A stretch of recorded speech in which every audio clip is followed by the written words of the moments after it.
All right, guys, it's rant time. So you know what I really hate in Football Manager? What I hate in Football Manager is how one person's sour mood on your squad can completely ruin the whole thing, right?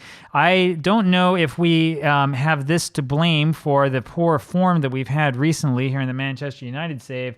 But what happened is Carlos Alberto was upset with me because I fined him a whole long time ago for some really poor match that he had. Now they're telling me that he's not upset anymore because I fined him. I fined him way back. Was it like the Aston Villa game? Was it this game against, I think it was before this game against Barcelona. It may have been way before all of this. Right? He played poorly. I fined him, and he was upset for a long time, and our dynamics were very, very poor, and there were players who were very upset with me as a result. Now, the reason why this happens has a lot to do with the hierarchy. Let's see if we can find him here on the hierarchy, because the higher up he is, the worse it is. Yeah, he's an influential player. Even though there are a lot of players who are highly influential team leaders above him, the fact that he's influential means that his poor mood is going to affect a whole bunch of players on the squad. That's the problem. That's the thing that's so frustrating about this, which is the fact that, like, it's awful because you're like, well, I had to fine him because he played really poorly, and then he gets really upset with me. And so, the whole squad falls apart.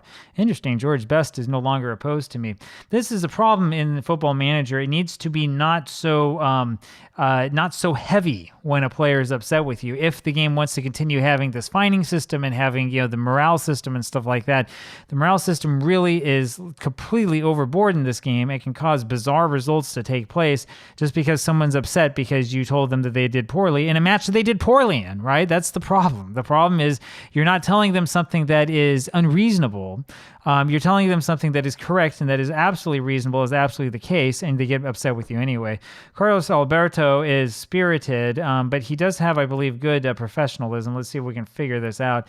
Yeah, evasive media handling style, and I think unflappable is another good one, means that this guy has a high level of professionalism. So for whatever reason, he was just upset with me, and this is good because we need this guy to play better. He has not been playing particularly well this season with a 6.50 average rating in 5 matches.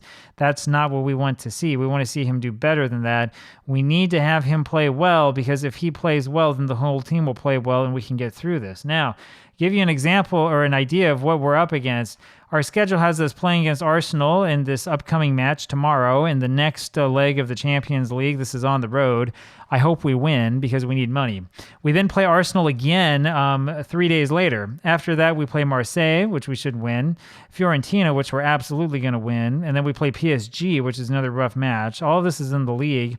Then Atletico will probably win that. Inter will almost certainly win that. And then potentially the big match for all the marbles against Manchester City. I was incorrect about Manchester City. They are not on a winning streak. They did lose one to Inter, but they've won a whole bunch of other matches, including, of course, this FA Cup semifinal against us, which was an extra time, which was pretty frustrating.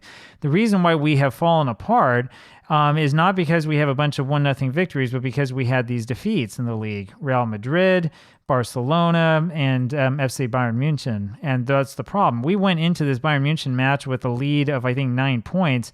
And after that, it's just fallen apart because every time we've lost, City have won.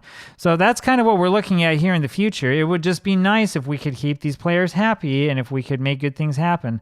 I'm glad that he had a change of heart. It would be much nicer if in the game, if we had some sort of interaction to get him to have the change of heart earlier. Sometimes it shows up, sometimes it doesn't. It is inconsistent. And you know what I think about inconsistency. There you have it. Short video today. Talk to you tomorrow. Bye.